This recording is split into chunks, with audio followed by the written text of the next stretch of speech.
స్తోత్రములు చెల్లిస్తూ ఉంటున్నాం మా తండ్రి. వాతావరణం చల్లగా ఉన్నటువంటి ఈ వేళ మీ పిల్లలందరినీ కూడా మీ హక్కును చేర్చుకొని లోకమెరుగనటువంటి బైబిల్ చెప్పిన మహాజ్ఞానం ఏదైతే ఉందో ఈ సమయం నందు ధ్యానించని ఉంటుండగా మా అందరికీ నీ సహాయం అనుగ్రహించమని వేడుకుంటున్నాం. మంచి ఏకాగ్రతతో ఆలోచన గ్రహింపు శక్తితో మీ పిల్లలు ఉండలాగున పరిశుద్ధాత్మిక తోడును మా అందరికీ అనుగ్రహించమని మా రక్షకుడు మా ప్రభువునైనటువంటి క్రీస్తు యేసు వారి శ్రేష్టమైన నామమున ప్రార్థించి వేడుకుంటున్నాం మా పరమ తండ్రి. ప్రియమైనటువంటి దేవుని పిల్లలైనటువంటి సోదర సోదరీమణులకి, ఆయా ప్రాంతంలో నుండి వచ్చినటువంటి దేవుని పిల్లలైన సంఘస్థులకి, వేదిక మీద ఉన్నటువంటి పెద్దలకి, చేరి వచ్చినటువంటి ప్రతి వారికి పేరు పేరున నా హృదయపూర్వకమైనటువంటి వందనములు శుభములు తెలియజేస్తూ ఉంటున్నాను.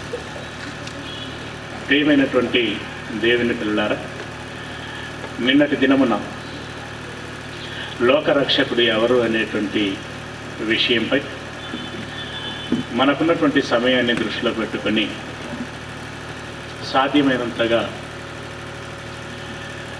ఆలోచించేటువంటి ప్రయత్నం మనం చేశాం. ఇక ఈ దినమున మనం ఆలోచించబోయేటువంటి విషయం ఏంటంటే, బైబిల్ దైవ గ్రంథమేనా లేదా మనుషులందరూ రాస్తున్నట్టుగా వ్రాయబడినటువంటి పుస్తకాలలో ఇది ఒకటే? బైబిల్ యొక్క విశిష్టత ఏంటి? బైబిల్లో రాయబడినటువంటి మాటల యొక్క గొప్పతనం ఏంటి? ఈ విషయాన్ని మనం ఆలోచించని ఉంటుండగా మీరందరూ దయచేసి తను అర్థం చేసుకునేటువంటి ప్రయత్నం చేయవలసిందిగా మనవి చేస్తూ ఉంటున్నాను. మనుషులముగా మనం ఎన్నో సంగతులను నేర్చుకుంటున్నాం, ఎన్నో సంగతులని ఎంతోమందికి నేర్పిస్తూ ఉంటున్నాం. ఇప్పటి వరకు మీరు పుస్తకాలు చదవటం ద్వారాను లేదా ఇలాంటి సభలలో వినటం ద్వారానో ఎన్నో సంగతులు నేర్చుకొని ఉన్నారని, ఇక ఈ దినమున కూడా ఇప్పుడు నేను మాట్లాడనైనటువంటి సంగతులను కూడా మీరు విని ఆలకిస్తారని నేను ఆశిస్తూ ఉంటున్నాను. ఇకపోతే ప్రియులరా, ప్రపంచ సమాజమును మనం ఇప్పుడు ఒకసారి ఆలకించగలిగినట్లయితే రెండు ప్రత్యేకమైనటువంటి వర్గాలు మనకు కనబడుతూ ఉంటాయి. అందులో ఒకటి ఆస్తిక సమాజం, థీయిస్ట్ అంటాం. రెండవది నాస్తిక సమాజం, ఎథీయిస్ట్. ఈ నాస్తికులైనటువంటి వారిని గురించి మొదటగా మనం ఆలకించగలిగితే, దేవుడు లేడు అనే ఖచ్చితమైనటువంటి అభిప్రాయమునకు వచ్చినటువంటి వారు. ఈ సమాజంలో మేధావులు, విద్యావేత్తలు, శాస్త్రవేత్తలు అనబడుచున్నటువంటి వారు ప్రముఖంగా మనకు కనబడుతూ ఉంటారు. ఇక ఆస్తికులైనటువంటి వారిని ఉద్దేశించి వీరు వేసేటువంటి ప్రశ్న ఏంటి అనంటే, దేవుడు ఉన్నాడని చెప్పటానికి మీ దగ్గర ఉన్నటువంటి రుజువులేంటి, ఆధారాలేంటి అని అడుగుతారు. పిల్లల దేవుని పిల్లలముగా సమాధానం చెప్పుకోవలసినటువంటి బాధ్యత మన మీద ఉంది. హేతు అడుగు ప్రతి వాడికి సాత్వికమైనటువంటి మనసుతోనూ భయముతోనూ వణుకుతోనూ సమాధానం చెప్పవలసినటువంటి బాధ్యత మన మీద ఉంది. అది ఎప్పుడు అనంటే, నేర్చుకోవాలి అనేటువంటి ఒక సదభిప్రాయం వారికి ఉన్నప్పుడు. అంతేగాని వ్యంగ్యంగాను కొంటెగాను తప్పుపట్టేటువంటి ఉద్దేశంతో మరో దృక్పథంతో ప్రశ్నించినప్పుడు మాత్రం తగిన శాస్త్రి చేయవలసినటువంటి అవసరం మనకుంటుంది. మూర్ఖంగా మాట్లాడేటువంటి ప్రతి వాడి నోరును మూయించవలసినటువంటి బాధ్యత కూడా మనదే. ప్రియులారా, దేవుడు ఉన్నాడని చెప్పటానికి మీ దగ్గర ఉన్నటువంటి రుజువులేంటి అని అడుగుతున్నటువంటి వీరిని మనం అడగవలసినటువంటి ప్రశ్న, లేదా వారి బలమేంటో తెలుసుకోవలసినటువంటి విషయం ఏంటంటే, అసలు దేవుడు లేడని చెప్పడానికి నీ దగ్గర ఉన్నటువంటి బలమేంటి? దేవుడు లేడని చెప్పటానికి నీ దగ్గర ఉన్నటువంటి బలమేంటి? ప్రియులారా, ఎందుకనంటే ప్రపంచము, మీడియా అంతా కూడా వారు మాట్లాడేటువంటి మాటలకు అధిక ప్రాధాన్యత ఇస్తూ ఉంటారు. దేవుడు లేడని చెప్పి మరి చిన్న మీడియా కాన్ఫరెన్స్ ఏర్పాటు చేసి 2 మాటలు మాట్లాడగానే పతాక శీర్షికల్లో మరి నేషనల్, ఇంటర్నేషనల్ మరి వార్తాపత్రిక, మరి ఎలక్ట్రానిక్ మీడియా ద్వారా మరి వార్తలు గుప్పమని పంపించడం జరుగుతూ ఉంటుంది. దేవుడున్నాడు అని గగ్గోలు పెట్టినా, కేకలు వేసినా పట్టించుకునేటువంటి నాదుడు వాడు.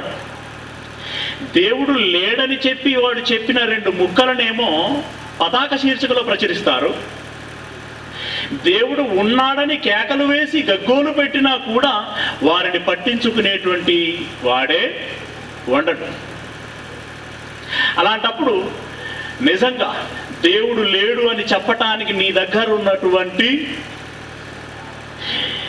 జ్ఞానం ఏంటి? నీ దగ్గర ఉన్నటువంటి విషయం ఏంటి? లేదా నీ దగ్గర ఉన్నటువంటి రుజువులేంటి, ఆధారాలేంటి? ప్రియులారా, నాస్తికులు ఎప్పుడైనా కూడా వారి సొంత బలం మీద ఆధారపడి ఉన్నారు. మీకు తెలుసు, వారికంటూ సొంత ఆలోచన, సొంత జ్ఞానము ఉండదు. శాస్త్రవేత్తలు అప్పుడప్పుడు మాట్లాడేటువంటి ఎంగిలి మాటల మీద వీరు ఆధారపడి మాట్లాడుతూ ఉంటారు. అందులో ఈ మధ్య వారికి దొరికినటువంటి ఒక శాస్త్రవేత్త ఎవరు అనంటే స్టీఫెన్ హాకీ గారు. ఇంగ్లాండ్ దేశ వాస్తవ్యుడు, నాసా శాస్త్రవేత్త.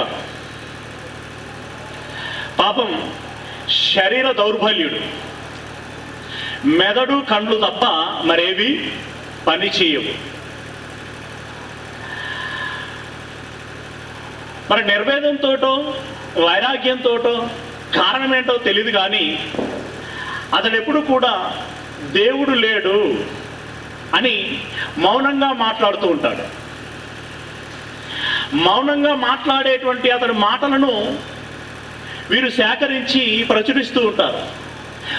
అతడి మాటలు పట్టుకొని ఈ నాస్తికులైనటువంటి వారు దేవుడు లేడు అనేటువంటి ఒక గుడ్డి అభిప్రాయంలోనికి వచ్చి జన విజ్ఞాన వేదికల పేరట మరి అనేక సభలను నిర్వహించి నేటి యువతరాన్ని పాడు చేస్తున్నారు అని చెప్పాలి. దేవుడు లేడు అని చెప్పటం మూలంగా మరి దేవుని యందు భయభక్తులు కలిగి దైవ జ్ఞానమును నేర్చుకొని దేవుని కోసముగా బ్రతకవలసినటువంటి ఈ యువతకి దేవుడు లేడు అని చెప్పటం మూలంగా వారిలో భయము లేక, భక్తి లేక, దేవుని జ్ఞానము లేక, వారిలో విలువలు లేక, మానవత్వము లేక, సభ్య సమాజములో ఎలా నడుచుకోవాలి అనేటువంటి కనీసపు ఆలోచన కూడా లేకుండా ఈరోజు యువత చెడిపోవటానికి కారకులైతున్నటువంటి వారు వీరు. కనుక ప్రియులారా, వీరిని గురించి మనం ఆలోచించవలసినటువంటి అవసరం మనకు గత్యంతరం అయిపోయింది. లేదంటే వారి గురించి ఆలోచించవలసినటువంటి అవసరత మనకు లేదు. వారిని గురించి ఆలోచించవలసినటువంటి అవసరం మనకు లేదు. ప్రియులారా, ఇంతకీ ఈ శాస్త్రవేత్తలకు తెలిసిందంత. ఈ శాస్త్రవేత్తలను మనం ఎందుకు నమ్మాలి? ఏమండి, దేవుడు లేడు అని చెబుతున్నటువంటి ఈ శాస్త్రవేత్తల మాటలను మాత్రం మనం ఎందుకు నమ్మాలి? దేవుడు ఉన్నాడని మనం చెబుతున్నటువంటి మాటలు వారు ఎలాగూ నమ్మటం లేదు. అలాంటప్పుడు దేవుడు లేడని చెబుతున్నటువంటి వారి మాటలు మాత్రం మనం ఎందుకు నమ్మాలి? పిల్లరా, శాస్త్రము అంటే మీకు తెలుసు, ఇది ఎక్కడి నుండో రాలేదు, ప్రకృతి నుండి వచ్చినటువంటిది. ఏమండి, కాస్మాలజీ కావచ్చు, జియాలజీ కావచ్చు, ఏమంటే బాటనీ కావచ్చు, ఈ రకరకాలుగా చెప్పబడుతున్నటువంటి ఈ అంతరిక్ష శాస్త్రము, భూగోళ శాస్త్రము, ఖగోళ శాస్త్రము, జంతు శాస్త్రము, వృక్ష శాస్త్రము, ఇవన్నీ కూడా ప్రకృతి నుండి పుట్టుకొచ్చినటువంటివి. ప్రకృతిని చదివినటువంటి వీరు ప్రకృతి ద్వారా ఏదైతే తెలుసుకోవలసినటువంటి వారై ఉంటున్నారో అది తెలుసుకోకపోగా దానికి భిన్నమైనటువంటి అభిప్రాయాన్ని కలిగి ఉండి దేవుడు లేడు అనేటువంటి మాటను ఏకపక్షంగా ప్రకటించడం అనేది నిజంగా బాధాకరమైనటువంటి విషయం. ఇప్పుడు నేను వారిని అడుగుతున్నాను, శాస్త్రవేత్తలారా, శాస్త్రమా, నాస్తికులారా, జన విజ్ఞాన వేదిక అని చెప్పబడుతున్నటువంటి పెద్దలారా, దేవుడు లేడు అని చెబుతున్నటువంటి మీ మాటలను మాత్రం మేమెందుకు నమ్మాలి? నమ్మవలసిన అవసరం మాకేముంది? ఏమండి, ఈ విషయం అంతా కూడా పదార్థంతో నిండి ఉన్నది. అందులో కనిపించేటివి ఉన్నవి, కనిపించనివి ఉన్నవి. డార్క్ మ్యాటర్ అంటున్నాం. ఈ విషయంలో ఉన్నటువంటి పదార్థం అంతా కూడా 100% అని మనం అనుకుంటే, ఇందులో కనిపించే పదార్థం యొక్క శాతం ఎంత అనంటే 30%. అంటే 70% పదార్థము కంటికి కనబడదు. ఇక ఈ 30% పదార్థములో వీరికి తెలిసింది ఎంత అనంటే 5%. అంటే ఇప్పుడు ఈ విశ్వంలో ఉన్నటువంటి 100% పదార్థములో వీరికి తెలిసిన శాతము ఎంత అనంటే 5%. దీన్ని బట్టి మనకి ఇప్పుడు ఏమర్థమవుతున్నది? 100కు 5% తెలిసిందన్నమాట. దేవుడు కలగజేసినటువంటి ఈ ప్రకృతిలోని పదార్థములో వీరికి 5% తెలిసింది. అంటే దీన్ని బట్టి 100కు ఎన్ని మార్కులు వచ్చినట్లు వీరికి? ఏమండి, 100కు ఎన్ని మార్కులు వచ్చినట్లు అనంటే 100కు 5 మార్కులు వచ్చినట్లు. చెప్పండి ప్రియులారా, 100కు 5 మార్కులు వస్తే పాస్ అయినట్లా, ఫెయిల్ అయినట్లా? ఏమండి, మీ దగ్గర నుండి సమాధానం రావాలి. 100కు 5 మార్కులు వస్తే పాస్ అయినట్లా, ఫెయిల్ అయినట్లా? ఫెయిల్ అయినట్లు. ఈ ఫెయిల్ అయినోడు చెబుతున్నాడు దేవుడు లేడని. ఏమండి, ఫెయిల్ అయిన వాడు చెప్పే మాటలను మనం నమ్మొచ్చా? ఏమండి, ఫెయిల్ అయిన వాడి మాటలు మనం నమ్మకూడదండి. ఫెయిల్ అయినటువంటి వాడి మాటలు మనం నమ్మకూడదు. ఎందుకంటే వాడికి ఇంకా 95% తెలియదు. 95% తెలియదు. ఈ 95% తెలియనటువంటి వాడు దేవుడు లేడు అనేటువంటి నిర్ధారణకు ఎలా రాగలుగుతాడండి? రాలేనటువంటి వాడు కూసినటువంటి పిచ్చి కూతలను మనం ఎందుకు నమ్మాలండి? నమ్మవలసినటువంటి అవసరం లేదు. పిల్లరా, ఎక్కడో రీసెర్చ్ అని చేసినటువంటి ఒక శాస్త్రవేత్త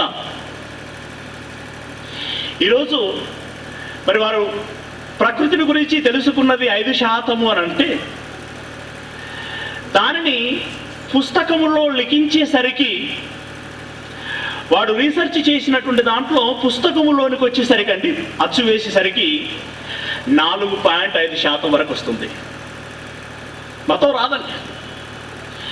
ఇక అక్కడి నుండి మన ఇండియా లాంటి దేశంలోనికి దిగుమతి అయ్యేసరికి అండి 4% వస్తుంది. అంటే ఉన్నది ఉన్నట్లుగా ఎప్పుడు ఒక మనిషి నుండి ఒక మనిషికి అందదు, కొంత అరేంజ్ అయిపోతుంది. మనుషుల నెగ్లెక్ట్ వలన, ఏమండి, ఇంకా ఇతరతరమైనటువంటి కారణాలను బట్టో అతడు రీసెర్చ్ చేసింది కొంత అయితే, రీసెర్చ్ చేయబడింది పుస్తక రూపంలో తీసుకురాబడింది కొంతలో కొంత. ఆ పుస్తక రూపంలో తీసుకొచ్చినటువంటి విషయం ఈ ఇండియా లాంటి దేశంలోనికి వచ్చేసరికి కొంతలో కొంత మాత్రమే మిగులుతుంది. అంటే 5% రీసెర్చ్ చేసి తెలుసుకున్నాడు అని అంటే పుస్తక రూపంలోనికి వచ్చేసరికి 4.5% అనుకుంటే, ఆ పుస్తక రూపంలో ఉన్నటువంటిది మన దేశంలోనికి వచ్చేసరికి 4%గా మిగిలిపోతుంది. ఇక మన దేశంలోనికి వచ్చినటువంటి 4% ఆ విషయం ఏదైతే ఉందో మన ప్రొఫెసర్లు దాన్ని నేర్చుకునేసరికి 3.5% పడిపోతుంది. మన ప్రొఫెసర్లు విద్యార్థులకు, స్టూడెంట్స్కు చెప్పేసరికండి 3% పడిపోతుంది. మన స్టూడెంట్స్ నేర్చుకునేసరికండి దాన్ని 2.5% పడిపోతుంది. నేర్చుకున్నటువంటి దాన్ని వారు పరీక్షల్లో రాసేటప్పటికండి 2% పడిపోతుంది. అవునండి. ఒక శాస్త్రవేత్త రీసెర్చ్ చేసి తెలుసుకున్నటువంటి విషయానికి ఈరోజు ఒక స్టూడెంట్లో ఉన్నటువంటి జ్ఞానానికి మీరు ఒకసారి ఉన్నటువంటి తేడాను మీరు గమనించండి. ఉన్నటువంటి తేడాను గమనించండి. 2% పడిపోతుంది. ఈ 2% జ్ఞానము కలిగినటువంటి వీళ్ళు పట్టభద్రులుగా మరి బీటెక్ అని, ఎంటెక్ అని, మరి ఎంఏ అని, ఎంఈడని రకరకాల పట్టాలు చేతపుచ్చుకొని బయటకు వచ్చేస్తున్నారు. అంటే ఇప్పుడు ఈ స్టూడెంట్స్కి తెలిసిందెంత? ఈ స్టూడెంట్స్కి తెలిసిందెంత అండి? శాస్త్రవేత్తలకు తెలిసింది 5%, మరి స్టూడెంట్స్కి తెలిసిందెంత? 2%. తెలుసుకోవలసిందెంత? 98%. తెలిసింది ఎక్కువనా, తెలుసుకోవలసింది ఎక్కువనా? తెలుసుకోవలసింది ఎక్కువ. ఈ 2% తెలవగానే నాకంతా తెలిసిపోయిందన్నట్టుగా ఈ గల్లా మీదికి లేపి, ఏమండి, చేతికొక పట్టి పెట్టి క్రాప్ అంతా పిచ్చి పిచ్చిగా ఇలా లేపి, ఏమండి, రకరకాల అంటే ఫోజులు ఇచ్చుకుంటూ అలా వెళ్ళిపోతూ ఉంటాడండి. అలా వెళ్ళిపోతుంటాడు. గుడికి కానీ, చర్చికి కానీ, దేవుని ఎద్దకు కానీ రావాలి అనంటే ఎలా ఫీల్ అవుతాడో తెలుసా అండి? అదో నామూషి అన్నట్టుగా ఫీల్ అయిపోతూ ఉంటాడు. తప్పుడు చర్చికి రావట్లేదండి, చర్చిగా పిచ్చి నవ్వునైపోతాడు. పిచ్చి నవ్వునైపోతాడండి. అంటే అతని ఉద్దేశం ఏంటంటే, నేను చర్చిగా, నేనేమనుకుంటున్నా అసలు?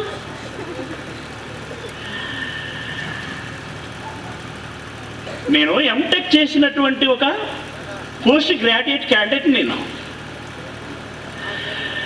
నేను ఒక జ్ఞానం కలిగినటువంటి వాడిని, మేధావిని. నేను చర్చిలో నాకు చెప్పేవారెవరు? 10వ తరగతి పాస్ అయ్యి బైబిల్ ట్రైనింగ్ అని 6 నెలలు తీసుకొని అతడు చెప్పే మాటలు నేను వినాలా? అతడు చెప్పే మాటలు వినవలసినటువంటి ఆగత్యం నాకు లేదు అని అభిప్రాయంలో వారు ఉన్నారండి. అంటే వీరుడు నేర్చుకున్నటువంటి 2% జ్ఞానానికి ఇంత గర్వం వచ్చేస్తే, మరి నేర్చుకోవలసింది ఇంకా 98% ఉంది. ఓకే, నీవు అనుకుంటున్నట్టుగా అన్ని చోట్ల చెప్పలేకపోతుండొచ్చు. కానీ నీకు కావలసినటువంటి 98%, మిగిలిన 98% జ్ఞానం ఈ మహావేద గ్రంథమైనటువంటి బైబిల్లో ఉన్నది. నీకేం కావాలో చెప్పటానికి మేము సంసిద్ధంగా ఉన్నాం. అది చరిత్రనా, అది శాస్త్రమా, అది సామాజిక విషయమా, మరి ఇంకేదైనా ఈ లోకంలో ఉన్నటువంటి ప్రకృతి సంబంధమైనటువంటి ఈ మహాజ్ఞానమే కావచ్చు, పరలోక సంబంధమైనటువంటి మహాజ్ఞానమే కావచ్చు, ఏ సంగతులైనా ఎప్పుడైనా ఎక్కడైనా ఎల్లవేళలా చెప్పటానికి ఇదిగో మా బోటి వారం సిద్ధముగా ఉన్నాం. మేమే కాదండి, లోకములో చాలా మంది ఉన్నారు చెప్పటానికి. మీకు 2% తెలియగానే నాకంతా తెలిసిపోయింది అనకు. దెబ్బతింటావు, నాశనమైపోతావు. నువ్వింకా తెలుసుకోవలసింది 98% ఉంది. అది నేర్చుకోవటానికి, ఆ 98% జ్ఞానాన్ని నేర్పటానికి ఏ కళాశాలలో ఏ ప్రొఫెసర్లు అయితే మీకు నేర్పించలేదో, వారు నేర్పించినటువంటి ఆ మహాజ్ఞానాన్ని నేర్పించడానికి ఈరోజు BRTI బైబిల్ కళాశాలను నిర్వహిస్తున్నది. అత్తివెల్లి మొదలుకొని నల్లకుంట వరకు హైదరాబాదులో, ఆంధ్ర రాష్ట్రంలో ఉన్నటువంటి అనేక జిల్లాలలో బైబిల్ కళాశాలను స్థాపించింది. ఆదివారం మొదలుకొని శనివారం వరకు నీకు ఎక్కడ అవైలబిలిటీ ఉంటే అక్కడ హాజరై దేవుని యొక్క మహాజ్ఞానాన్ని నేర్చుకో. నువ్వు వచ్చి చూడు, విను. నాకంతా తెలిసింది కదా. ఒకవేళ నువ్వు విన్న తర్వాత బ్రదర్ నాకు ఇది ముందే తెలుసు అని నువ్వు ఒకసారి అడుగు. ఇదిగో నాకు తెలియంది అదనంగా మీ దగ్గర ఏముంది అని ఒకసారి అడుగు. చెప్పకపోతే అప్పుడు నిలది. కొంత తెలవగానే అంతా తెలిసిపోయిందని అనుకోకండి. మీ భవిష్యత్తును మీరే పాడు చేసుకున్నటువంటి వారు అవుతారు. మిమ్మల్ని మీరే నాశనములోనికి నడిపించుకున్నటువంటి వారు అవుతారు. ప్రేమైనటువంటి వారులారా, ఇక దేవుడు ఉన్నాడా అనేటువంటి విషయంలోనికి మనం వచ్చినట్లయితే 1989 కాస్మిక్ బ్యాక్గ్రౌండ్ ఎక్స్ప్లోరర్ అనేటువంటి ప్రయోగం ద్వారా ఈ శాస్త్రవేత్తలందరూ కూడా నిజ నిర్ధారణకు వచ్చినటువంటి విషయం ఏంటంటే, ఈ ప్రకృతి పుట్టుక వెనకాల ఒక మహాప్రేలుడు జరిగింది.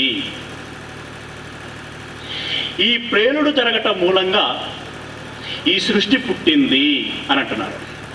అంటే ప్రేలుడు జరిగింది అంటే ఒక మహాశబ్దం కలిగింది. ఈ శబ్దము నుండే ఈ సృష్టి పుట్టింది అని వారు అనేక ప్రయోగాల ద్వారా చివరగా చెబుతున్నటువంటి మాట అది. అంటే శబ్దము నుండి సృష్టి పుట్టింది అని. ఆ మాటలు వినబడుతున్నాయండి మీకు? వినబడుతున్నాయి అంటే దాని అర్థం ఏంటన్నమాట? ఒక శబ్దం మీ చెవిలో పడుచున్నది అని దాని అర్థం. అంటే శబ్దం అంటే ఇప్పుడు మీ చెవిలో పడుతున్నటువంటి శబ్దం ఏ శబ్దం అని మీకు అర్థమైంది? నేను మాట్లాడే మాటల శబ్దం, అంతేనా? నేను మాట్లాడేటువంటి మాటల శబ్దం. అలాగే ప్రియులారా, ఆనాడు శబ్దము అని చెప్పబడుతున్నటువంటి ఆ శబ్దం ఏది అనంటే ఎదిగో చరణము నాశనము లేనటువంటి నిత్యము ఉండేటువంటి శక్తి అనబడుచున్నటువంటి దేవుడు తాను మాట్లాడినటువంటి ఆ మాట మూలముగా బయటకు వచ్చినటువంటి ఆ శబ్దమే వీరంటున్నటువంటి ప్రేలుడు మూలముగా వచ్చినటువంటి శబ్దం అంటున్నారు. పిల్లరా,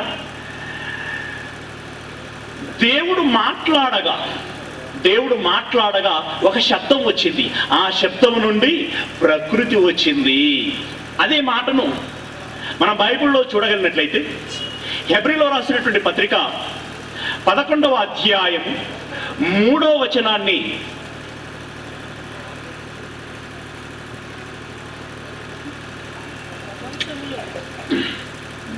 హెబ్రీలో రాసినటువంటి పత్రిక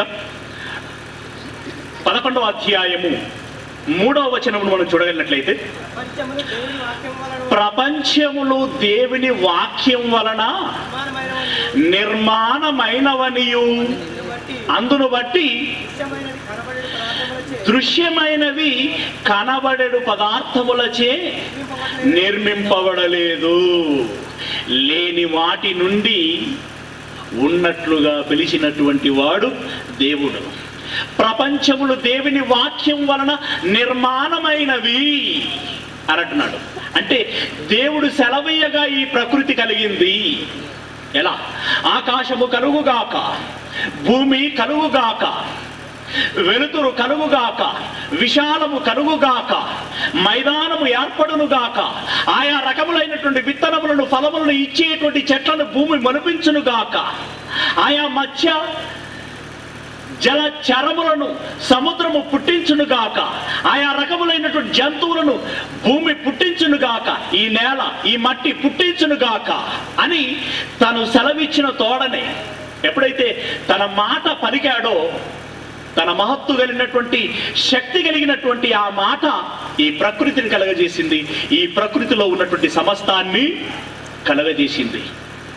ఈ ప్రకృతిలో ఉన్నటువంటి సమస్తాన్ని కలగజేసింది. దీన్ని బట్టి ప్రియులారా, ఆ శబ్దము ఏ శబ్దమో కాదు, దేవుని మాట అనబడేటువంటి శబ్దం, వాక్యం. దీనంతటి బట్టి దేవుని వలననే ఈ ప్రకృతి కలిగింది అనేటువంటి విషయం మనకు తేటతెల్లంగా అర్థమవుతున్నది. తేటతెల్లంగా అర్థమవుతున్నది. మరి ఈ విషయము శాస్త్రవేత్తలకు తెలియదంటారా? బిగ్ బ్యాంగ్ అని అన్నారు, శబ్దం పుట్టింది అని అన్నారు. ఏమండి, ఈ శబ్దము ప్రేరుడు మూలముగా వచ్చింది అని అన్నారు. మరి ఇంతకీ ఈ ప్రేరుడు ఎలా సంభవించింది? ఈ ప్రేరుడు ఎలా సంభవించింది? మీ తాత పెట్టాడా బాంబు? మీ తాత? ఎలా వచ్చింది శబ్దం? శబ్దం శబ్దం శబ్దం అని అంటున్నావు, కానీ ఆ శబ్దం ఎక్కడి నుండి వచ్చింది? ఆ శబ్దం ఎక్కడి నుండి వచ్చింది? అదే, ఇదిగో శబ్దము నుండి ప్రకృతి వచ్చిందని శాస్త్రం చెప్పింది. ఆ శబ్దం దేవుని నుండి వచ్చిందని బైబిల్ చెప్పింది. శాస్త్రానికి తెలియనటువంటి సంగతి ఈ దినమున బైబిల్ చెప్పింది. బైబిల్ చెప్పింది. ప్రియులారా, ఈ విషయం శాస్త్రవేత్తలకు కూడా తెలుసండి. శాస్త్రవేత్తలకు కూడా తెలుసు. వారు అప్పుడప్పుడు ఇచ్చేటువంటి స్టేట్మెంట్లను మీరు గమనించినట్లయితే, ఏమండి, రకరకాలైనటువంటి సైన్స్ మ్యాగజైన్లు మార్కెట్లోకి వస్తూ ఉంటాయి. వాటిని మీరు గమనించినట్లయితే వారి అభిప్రాయాలు అందులో పొందుపరుస్తూ ఉంటారు. ఏది ఏమైనా ఈ ప్రకృతిని అంతటినీ ఆలోచిస్తున్నప్పుడు దీని వెనకాల ఒక అర్థం కానటువంటి శక్తి ఏదో ఉన్నదన్నట్లుగా మాత్రం అర్థమవుతుంది అంటూ ఉంటారు. దానిపై సాగతీస్తూ ఉంటాడు. ఏమండి, ఈ ప్రకృతి అంతా ఆలోచించినప్పుడు దీని వెనకాల ఏదో ఒక మహాశక్తి ఉన్నట్లుగా అర్థమవుతున్నది. ఏదో అని ఎందుకు రాగం తీస్తాం? అదేదో చెప్పరాదు, అదేదో చెప్పరాదు. ఏమండి, అలాగే ఇక్కడ ఉన్నటువంటి ఈ భూమి మొదలుకొని చంద్రుడు, భూమి, సూర్యుడు, ఈ సూర్య కుటుంబం, పాలపుంత, ఈ నక్షత్ర మండలాలన్నీ కూడా ఒక మహా ఆకర్షక శక్తికి లోనైపోతున్నాయట. దాన్ని గ్రేట్ అట్రాక్టర్ పవర్ అని అన్నారు. అంటే మొత్తానికి ఈ ప్రకృతిలో ఒక సూపర్ పవర్ పనిచేస్తున్నది, ఒక మహాశక్తి పనిచేస్తున్నది అని అన్నారు. అంటే వారి భాషలో శక్తి అని అన్నారు. వారి భాషలో శక్తి అని అన్నారు. మరి మనం ఏమంటున్నాం? మనం ఏమంటున్నాం అండి? బైబిల్ ఏమన్నది? బైబిల్ ఏమన్నది? ఆయన ఉన్నవాడు, నిత్యశక్తిమంతుడు. నిత్యశక్తిమంతుడు. ఈ ఆధ్యాత్మిక పరిభాషలో దేవుడు అని అంటున్నాం. దేవుడు అని అంటున్నాం. ఏమండి, అవ్వకి, అమ్మకి, మమ్మీకి తేడా ఏంటండి? తేడా ఏంటండి? అవ్వని పిలిచినా, అమ్మ అని పిలిచినా, మమ్మీ అని పిలిచినా కన్న తల్లినే కదా, కన్న తల్లినే కదా. నీవు శక్తి అని అంటున్నావు, లేదా పవర్ అని అంటున్నావు, నేను దేవుడు అని అంటున్నాను. భాషే వేరు, భావం ఒక్కటే. భాష వేరు, భావం ఒకటే. నువ్వు శక్తి అని అన్నావు, నేను దేవుడు అని అన్నాను. నువ్వు శక్తి అని దేన్ని అన్నావు? దేన్ని అన్నావు? ఈ సృష్టి పుట్టుక వెనకాల ఏదో ఒక శక్తి ఉంది అని నువ్వు అన్నావు. నేనంటున్నాను, ఇదిగో ఈ సృష్టిని కలగజేసినటువంటి క్రియేటర్, ఈ సృష్టిని కలగజేసినటువంటి వాడు దేవుడు. దేవుడు అని అంటున్నాను. దేవుడు అని అంటున్నాను. ప్రియులారా, మరి ఇంత తెలిసి కూడా ఆ శక్తి దేవుడు. సరే, మీరు శక్తి అని అంటున్నాం, మీరు దేవుడు అని అంటున్నాం. మరి ఆ రెండింటి భావం ఒకటే అయితే ఈ శక్తి దేవుడే బ్రదర్ అని చెప్పి వారు అనొచ్చు కదండి. లేదు, ఏదో అహం అడ్డం వస్తూ ఉంటుంది. ఏమండి, ఎందుకో అక్కడికి వచ్చేసరికి నాలుక తత్తరపడుతూ ఉంటుంది. దేవుడు అనేటువంటి 3 అక్షరాల పదాన్ని పలకటానికి వారికి దమ్ము చాలటం లేదండి, ధైర్యం రావటం లేదు. ప్రజల మధ్యలోనికి వచ్చి ఈ ప్రకృతి వెనకాల ఉన్నది దేవుడే అని చెప్పటానికి వారికి ధైర్యం లేదు. పిరికి పందలు శక్తి శక్తి శక్తి అని 4 గోడల మధ్య కెమెరా పెట్టుకుని చెబుతున్నావు కానీ ప్రజల మధ్యలోనికి వచ్చి ఆ శక్తి ఏదో కాదు దేవుడే అని నువ్వెందుకు చెప్పలేవు? దేవుడు కలగజేసినటువంటి ఈ ప్రకృతిలో ఉంటూ, దేవుడిచ్చినటువంటి సొమ్మును తింటూ తాగుతూ, దేవుడిచ్చినటువంటి దాన్ని అనుభవిస్తూ దేవుని మాటను ఉత్తరించడానికి నీ నాలుకకు అంత అడ్డమే వచ్చింది. కనీసము దేవుడే అని చెప్పి కృతజ్ఞత చెల్లించుకోలేవా? దేవుడే అని కృతజ్ఞత చెల్లించుకోలేవా? ప్రేమైనటువంటి వారులారా, వీళ్ళ గురించి ఉద్దేశించి బైబిల్లో ఒక మాట చెబుతున్నారు చూడండి. ఉద్దేశపూర్వకంగానే ఏంటో మరి వీళ్ళ లావాదేవీలు ఏంటో లేవండి. లావాదేవీలు అంటే ఏవో లేవు. దేవుడు అని అన్నారనుకోండి, అంతే 2 చేతులు పైకెత్తేసేయాలి. దేవుడు అని అన్న తర్వాత ఇక వీళ్ళకి ఏం పని ఉండదు. దేవుడు అని అన్న తర్వాత ఇక వీళ్ళకేం పని ఉండదు. అంగారకుడి మీదకి క్యూరియాసిటీని పంపించవలసిన పని ఉండదు. ఏమండి, మామూలు పంపించవలసిన పని ఉండదు. ఈ విధంగా రాకెట్లని, గ్రహాలను పంపించవలసిన పని ఉండదు. ఇవే పనులు లేకపోతే ప్రభుత్వాల నుండి కోట్లకు కోట్లు రావు. కోట్లకు కోట్లు వాళ్ళకు రాకపోతే వాళ్ళ ఉద్యోగాలకి ఎసరు వస్తుంది. అందుకే వాళ్ళు ఏం చేస్తున్నారంటే కప్పి పెడుతున్నారు. ఉద్దేశపూర్వకంగా ఇందులో దురుద్దేశం ఉంది, ఇందులో కుట్ర ఉంది. పేతురు గారు రాసినటువంటి 2వ పత్రిక 3వ అధ్యాయం 5వ వచనాన్ని మనం చూడగలిగినట్లయితే, పేతురు గారు రాసినటువంటి 2వ పత్రిక 3వ అధ్యాయం 5వ వచనము, ఏలయనగా పూర్వము నుండి ఆకాశం ఉండెననియు, నీళ్లలో నుండి నీళ్ల వలనను సమకూర్చబడినటువంటి భూమియు దేవుని వాక్యం వలన కలిగిననియు, వారు బుద్ధిపూర్వకముగా అంటే కావాలని, ఇది వంచన, ఇది దగ, ఇది మోసం, వారి బుద్ధిపూర్వకముగా మరుతురు. ఆకాశం ఒకటి ఉన్నది, అందులో నీరు ఒకటి ఉంది. ఆ నీటిలో నుండి ఈ భూమి వచ్చింది. ఇది వారికి బాగా తెలుసు. అయినా బుద్ధిపూర్వకముగా దాన్ని మరుతురు అంటే విడిచిపెడతారు. ఇప్పుడు అదే జరుగుతున్నది. అలాగే మరొక మాట, ఇందాక మనం చదువుకున్నటువంటి మాట చూడండి. రోమీయులకు రాసిన పత్రిక 1వ అధ్యాయము 21వ వచనములో నుండి, వారు దేవుణ్ణి ఎరిగియు ఆయనను దేవునిగా మహిమపరచలేదు, కృతజ్ఞతాస్తుతులు చెల్లింపను లేదు, కానీ వారు తమ వాదముల యందు వ్యర్థులైరి. దేవుణ్ణి ఎరిగారు, కనీసం కృతజ్ఞతలు చెప్పలేదండి.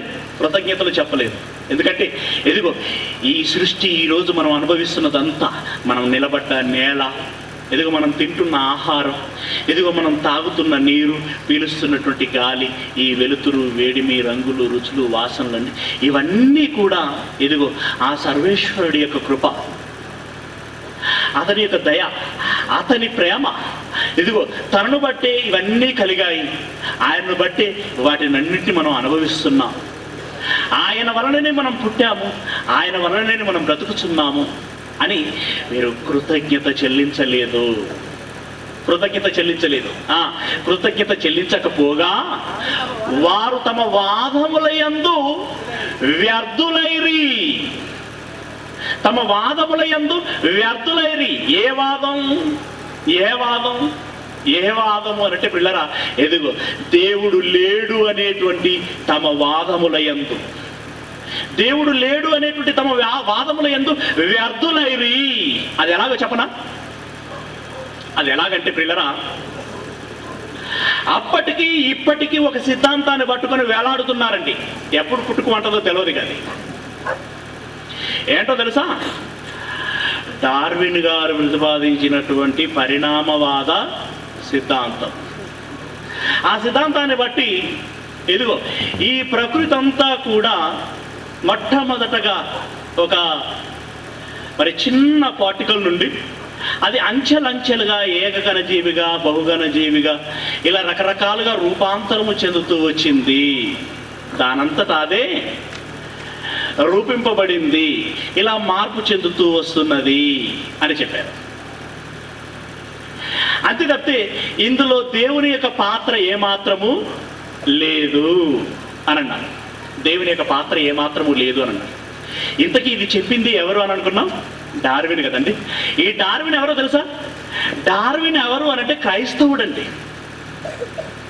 ఏమండి పిల్లరా, అంటే ధర్మశాస్త్రమునకు సంబంధించినటువంటి వాడు, బైబిల్తో సంబంధం ఉన్నటువంటి వాడు, బైబిల్తో సంబంధం ఉన్నటువంటి వాడు, బైబిల్తో సంబంధం ఉన్నటువంటి వాడు. బైబిల్లో ఒక మాట ఉంది కదండి 20వ వచనములో, మీరు ఇందాక చదువుకున్నటువంటి దాన్ని, సృజించబడినటువంటి వస్తువులను ఆలోచించుట వలన తేటపరచబడును. ఏది తేటపరచబడును? దేవుడు ఉన్నాడు అనేటువంటి సంగతి తేటపరచబడును. చూడండి, ఒకసారి చదువుతారు చూడండి, అది 20వ వచనమును. దేవుని అదృశ్య లక్షణములు అనగా ఆయన నిత్య శక్తియు దేవత్వమును జగదు ఉత్పత్తి మొదలుకొని సృష్టింపబడినటువంటి వస్తువులను ఆలోచించుట వలన తేటపడుచున్నవి. తేటపడుచున్నవి. ఈ వస్తువులన్నిటినీ, ఈ ప్రకృతిని అంతటినీ ఆలోచిస్తే దేవుడు ఉన్నాడు అనేటువంటి సంగతి తేటపరచబడుతుంది అని అన్నాడు. అంటే ఈ ప్రకృతిని చూసి నన్ను తెలుసుకోవాలి అని అనుకున్నాడు దేవుడు. ఈ ప్రకృతిని చూసి నన్ను అర్థం చేసుకోవాలి అని అనుకున్నాడు దేవుడు. అలా ఆ ప్రకృతిని మన కళ్ళ ముందు ఉంచాడు. ఇక ఒకానొక కాలంలో ఈ డార్విన్ గారు ఈ ప్రకృతి పరిశోధనకై వెళ్ళాడండి. నిజంగా ప్రకృతి పరిశోధనకు వెళితే అతనికి ఏమర్థం కావాలి? ఏమర్థం కావాలంటే దేవుని యొక్క సృష్టి ఎంత గొప్పది, నిజంగా దేవుని యొక్క జ్ఞానం ఎంత అమోఘమైనది, ఈ సృష్టిని కలగజేసి దాన్ని నిర్వహిస్తున్నటువంటి ఆయన శక్తి ఎంత గొప్ప శక్తి అని దేవుని గురించినటువంటి మూలాలు బాగా అర్థం చేసుకొని తాను అర్థం చేసుకున్నటువంటి విషయాలు లోకానికి వెల్లడి చేయవలసినటువంటి బాధ్యత ఆయనది. కానీ ఏం చేశాడు? చదవంగా ఉన్నమతి పోయినట్టుగా పరిశోధన పేరట ఇతడు వెళ్ళి చివరికి దేవుడు ఉన్నాడని తెలుసుకోకపోగా ఏమని అనౌన్స్ చేశాడు అంటే దేవుడు లేడు అని. ఎలా అనంటే కొన్ని నిర్వచనాలను ఇచ్చాడు. కానీ ఇప్పుడు చెప్తున్నాను, అప్పటికీ ఇప్పటికీ డార్విన్ గారు చెప్పినటువంటి పరిణామవాద సిద్ధాంతము నిజమే అని రుజువు చేయబడినటువంటి సందర్భాలు ఏమైనా ఉన్నాయా? ఎందుకనంటే శాస్త్రం అంటేనే రుజువు చేయబడిన సంగతులు చెప్పేది, అంతేనా? శాస్త్రం అంటేనే రుజువు చేయబడినటువంటి సంగతులు చెప్పేది. మరి ఈ డార్విన్ గారి సిద్ధాంతము ఎక్కడ, ఏ దేశంలో, ఏ ల్యాబొరేటరీలో ఇది రుజువు చేయబడింది? అనంతపూర్లో ఉన్నటువంటి విశ్వవిద్యాలయ ప్రొఫెసర్ అండి భార్గవ్ గారు చెప్పారు, ఇప్పటి వరకు ఈ డార్విన్ గారి యొక్క సిద్ధాంతం ఎక్కడ కూడా ఏ ల్యాబొరేటరీలో రుజువు చేయబడలేదు అన్నాడు. మరి రుజువు చేయబడినటువంటి ఈ డార్విన్ గారి యొక్క సిద్ధాంతము ఎలా రైట్ అవుతుందండి? ఎలా రైట్ అవుతుంది అంటే రుజువు చేయబడలేదు. దాన్ని ఇక్కడ ఏమన్నాడు? తమ వాదములయందు వ్యర్థులైరి అంటే రుజువు చేసుకోలేరు. శాస్త్రవేత్తలు ఇప్పుడు కాదు మరెప్పటికైనా చెబుతున్నాను, వారు రుజువు చేయలేరు.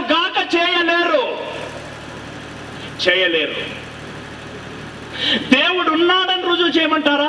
దేవుడు ఉన్నాడని రుజువు చేయటానికి ఎల్లప్పుడూ సిద్ధంగా ఉన్నాం. కనుక ప్రియులారా, వారు కృతజ్ఞతలు చెల్లించరైరి, ఏమండి, వారు వేదముల యందు వ్యర్థులైరి.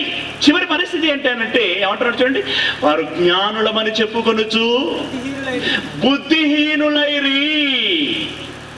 శాస్త్రవేత్తలు అంటే ఈ లోకంలో ఉన్నటువంటి అభిప్రాయం ఏంటంటే ఏమండి, అంటే మెచ్యూరిటీ క్యాండిడేట్స్ అని, పరిపూర్ణులు. కానీ పరిపూర్ణులైనటువంటి వారికి ఫండమెంటలే తెలియదండి, ఫండమెంటలే తెలియదు.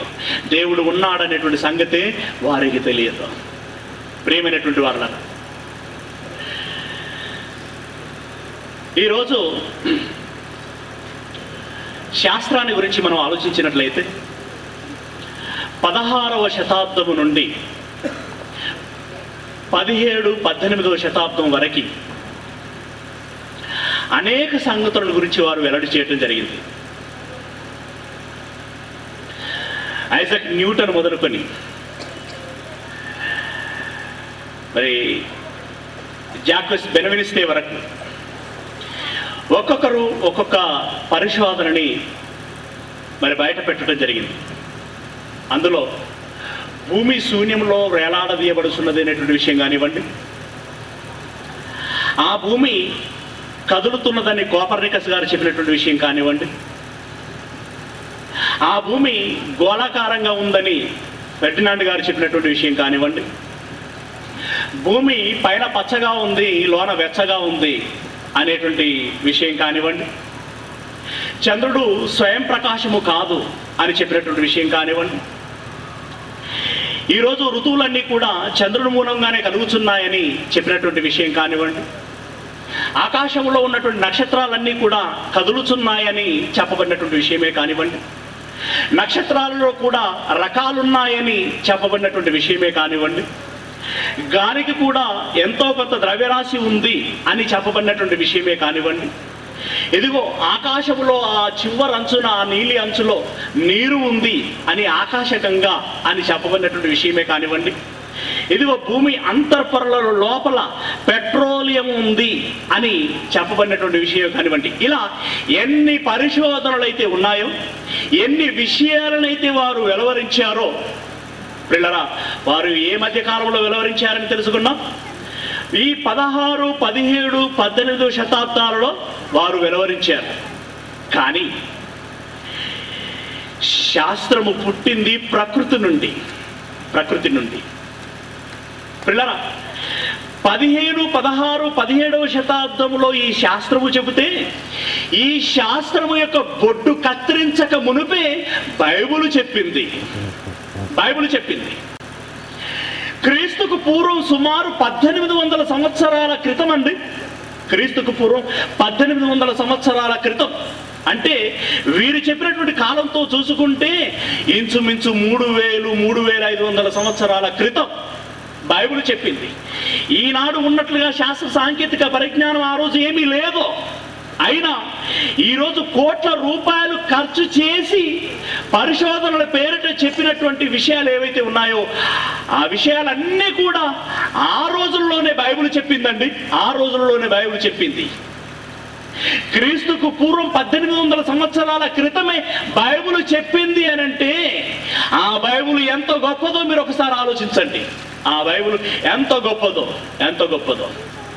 పిల్లరా, మచ్చుకు ఒక 2-3 విషయాలు చూసుకుందాం. ఇవన్నీ చూడాలంటే మనకు సమయం కుదరదు, కానీ మచ్చుకు 2-3 విషయాలు చూసుకుందాం ఇందులో. ఎదుగు మొదటగా ఐజాక్ గారు చెప్పినటువంటి భూమి శూన్యంలో వేలాడదీయబడుచున్నది. ఈ మాట మరి బైబిల్లో రాయబడి ఉందా? ఒకవేళ రాయబడి ఉంటే ఎప్పుడు రాయబడింది? ఐజాక్ గారు చెప్పినటువంటి సమయం అండి మరి క్రీస్తు శకము 1648వ సంవత్సరం. 1648వ సంవత్సరం. మరి బైబిల్లో ఎక్కడ రాయబడి ఉన్నది అనేటువంటి విషయాన్ని చూసుకున్నట్లయితే యోబు గ్రంథము 26వ అధ్యాయము 7వ వచనాన్ని కనుక మనం చూడగలిగినట్లయితే, 26వ అధ్యాయము 7వ వచనాన్ని మనం చూడగలిగినట్లయితే అక్కడ ఒక మాట రాయబడి ఉంటుంది. ఏమన్నా చూడండి, శూన్య మండలము పైన ఉత్తర దిక్కున ఉన్నటువంటి ఆకాశ విశాలమును ఆయన పరిచెను, శూన్యములో భూమిని వేలాడదీసెను. సరిపోయిందా? శూన్యములో భూమిని వేలాడదీసెను. యోబు గారండి, యోబు గారు క్రీస్తుకు పూర్వం 1800 సంవత్సరాల క్రితం. ఆయన సైంటిస్ట్ కాదు, ఏమండి, ఆయన శాస్త్రవేత్త కాదండి, ఒక సామాన్యుడు. అయినా భూమి శూన్యంలో వేలాడుతున్నది అనేటువంటి ఒక అద్భుతమైనటువంటి విషయాన్ని చెప్పాడు. మహాజ్ఞానం, మహాజ్ఞానం. ఇప్పుడు ఆ విషయాన్ని తెలుసుకోవాలంటే మన వాళ్ళకి ఎన్ని సంవత్సరాలు పడుతుందో, అందుకు ఎన్ని కోట్ల రూపాయల ఖర్చు అవుతుందో మీరు అంచనా వేయగలరు, అంచనా వేయగలరు. ఏ కోట్లు లేకుండానే చెప్పగలిగినటువంటి గనుడు మరి ఈ యొక్క యోబు గారు. ఇలా ఇప్పటి వరకు నేను ఎన్ని విషయాలను అయితే ప్రస్తావించానో అవన్నీ కూడా బైబిల్లో చెప్పబడ్డాయండి. మీకు ఇంట్రెస్ట్ ఉంటే మరి మీటింగ్ తదనంతరం మమ్మల్ని సంప్రదించినట్లయితే వాటి గురించిన ప్రతి వివరణ, డేటులు, రెఫరెన్సులు ఏమండి ప్రతిదినం మీకు ఇవ్వటం జరుగుతుంది, ప్రతిదినం మీకు ఇవ్వటం జరుగుతుంది. కనుక ప్రియులరా, ఈరోజు తెలుసుకున్నటువంటి 5%, ఈ 2% బట్టి మనం గర్వపడి మాకంతా తెలుసు అని నువ్వు దూరం పోయి భంగపడకు. నువ్వు తెలుసుకోవలసినటువంటి మహాజ్ఞానం బైబిల్లో ఎంతో ఉంది, బైబిల్లో ఎంతో ఉంది. ఏమండి, ప్రకృతిలో ఉన్నదే 100%, ఉన్నటువంటి దాన్ని 100% అని అంటున్నావు. నీవు 100%లోనే నీకు తెలిసింది 5%. 100%లోనే నీకు తెలిసింది 5%. ఈ 100% పని దేవుని వైపు నుండి, దేవుని పక్షముగా ఆయనకు ఎలాంటి పని అంట తెలుసా?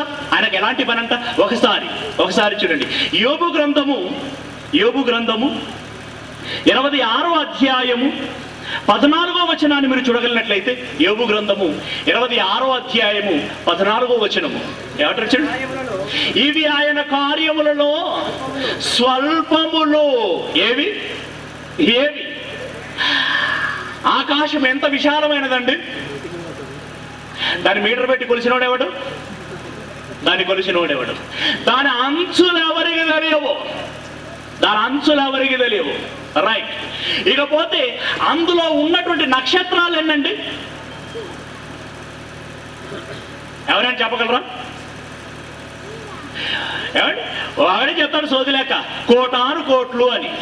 అది ఎవడైనా అనగలడు, కోటాను అని. కానీ ఇంత, ఇన్ని అని చెప్పగలిగేటువంటి వాడేవాడండి? ప్రియులరా, అంటే కోటాను కోట్లు అంటే నీ లెక్కకు అందనివి నక్షత్రాలు. అవి ఎంత పరిమాణంలో ఉన్నాయండి, ఎంత పరిమాణంలో ఉన్నాయి. నీకు కనిపిస్తున్నటువంటి సూర్యుని కంటే 1000 రెట్లు పెద్దవి. ఇక సూర్యుని గురించి మీకు చెప్పవలసిన అవసరం లేదు. అది పుట్టి 1500 కోట్ల సంవత్సరాలు అయిందనుకుంటే ఆనాటి నుండి ఈనాటి వరకు అది మండుతూనే ఉన్నది. భూమి కంటే 13 లక్షల రెట్లు పెద్దది. అది భూమి కంటే 13 లక్షల రెట్లు పెద్దది. పిల్లరా, ఇక భూమిని గురించి మనం ఆలోచిస్తే ఇందులో ఉన్నటువంటి జీవరాశుల రకాలు ఎన్నండి? ఎన్ని రకాల జీవరాశులు ఉన్నాయండి? ఎన్ని రకాల మొక్కలు ఉన్నాయండి?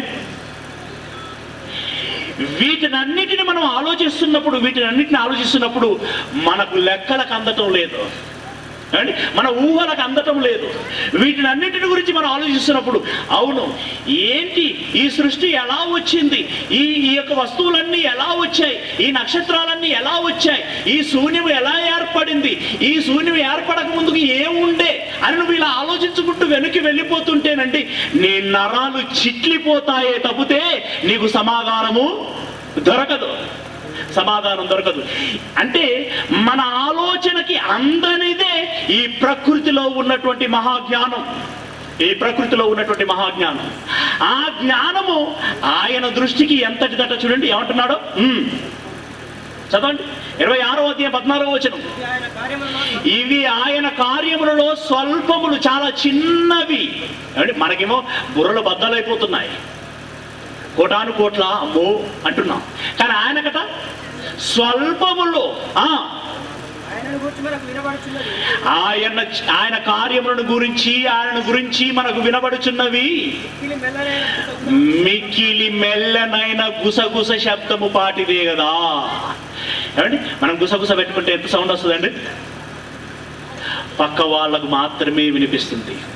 అదే గర్జిస్తే గ్రౌండ్ అంతా వినబడుతుంది. ఇప్పుడు మనకు అంతుపట్టనటువంటి ఈ ప్రకృతి కలగజేయటానికి ఆయన పడిన శ్రమ ఎంతట?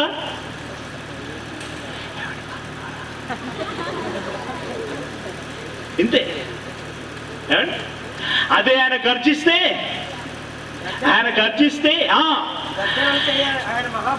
గర్జనలు చేయనట్టి ఆయన మహాబలము ఎంతైనది గ్రహింపగలవాడు ఎవడు అంటున్నాడు. దేవుడు చేసినటువంటి ఈ ప్రకృతిని పరిశోధించటం అనేది ఈ మనిషికి ఎన్నడూ సాధ్యం కాదు. ఇలా 5%, 6% అని అరాకొర తెలుసుకొని సంతృప్తి పడి అంతటితో ఆగిపోవలసిందే తప్పితే సంపూర్ణముగా తెలుసుకోవటం నీ తరము కానటువంటి విషయం. ఇకపోతే పిల్లరా, ముగింపులో కొన్ని మాటలు చెప్పి ముగిస్తాను. నిన్న చెప్పుకున్నట్లుగానే మరి బైబిల్ గురించి అండి, కొన్ని మూకలు కొంతమంది వీళ్ళని ఏమనాలంటే నిజంగా పనికి మాలిన వారు అంటే సరిపోతుంది పదం. నాబోతును చంపటానికి యజబేలు ఎవరిని పెట్టిందట సాక్షులుగా? ఎవరిని పెట్టిందండి? పంతులు గారిని పెట్టిందా? చెప్పండి. నాబోతును చంపటానికి సాక్షులుగా ఎవరిని పెట్టిందట? 2 పనికి మాలిన వారిని అనంది. అంటే పనికి మాలిన వారి యొక్క పని ఏంటి? నెపములు చెప్పటం. పిల్లరా, ఇదిగో బైబిల్ ఇలాంటిది అలాంటిది అని చెప్పి నెపములు మోపి మాట్లాడేటువంటి పనికి మాలినటువంటి వారు కొందరు ఉన్నారండి సమాజంలో. వారు అడుగుతున్నటువంటి ప్రశ్నలు అండి వరుసగా మీ ముందు ఉంచుతాను. ఒకసారి దానికి మీ దగ్గర ఉన్నటువంటి సమాధానం ఏంటో ఒకసారి మిమ్మల్ని మీరు గమనించుకునేటువంటి ప్రయత్నం చేయండి. వారు అంటున్నారు, బైబిల్లో చారిత్రక ఆధారాలు ఏమీ లేవు కదా, అయినప్పుడు బైబిల్ మనం ఎలా నమ్మగలం అంటున్నారు.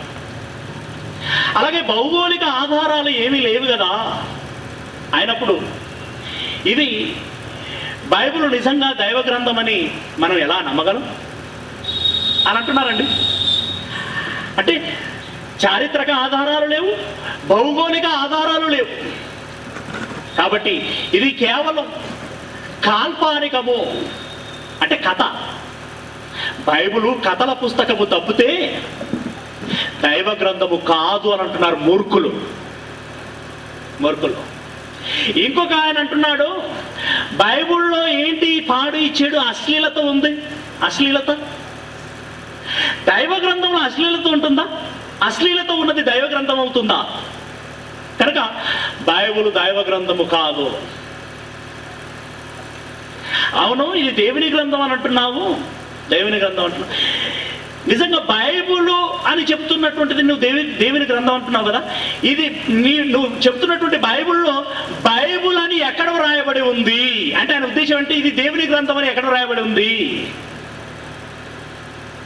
అలా ఉంటే కదా దైవ గ్రంథం అని మనం స్వీకరించడానికి. బైబిల్లో బైబిల్ అని ఎక్కడ వ్రాయబడి ఉంది? ఇక రాసిన వారి సంతకాలు ఏమి లేవు కదా, కనుక ఈ బైబిల్ దైవ గ్రంథం అని నమ్మటానికి మాకు అనుమానాలు ఎన్నో ఉన్నాయి.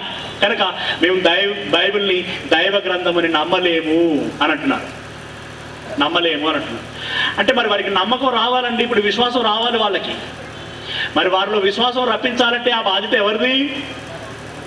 మనదే. మరి మనదే అయినప్పుడు ఈ ప్రశ్నలన్నిటికీ కూడా ఓపికగా మనం సమాధానం చెప్పాలి. ఓపికగా సమాధానం చెప్పాలి.